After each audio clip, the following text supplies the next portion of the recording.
Pemirsa, di tengah pandemi COVID-19 dan himbauan pemerintah untuk tidak keluar rumah, tidak menyurutkan niat masyarakat untuk berolahraga. Antusiasme masyarakat untuk tetap berolahraga tampak di lapangan Niti Mandala Renon.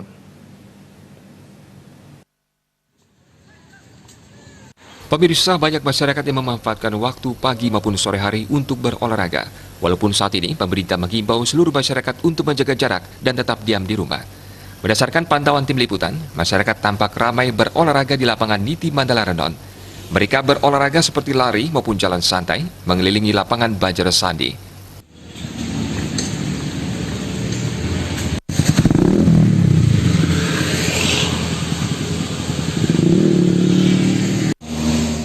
Tampak pula anak-anak muda bermain sepak bola.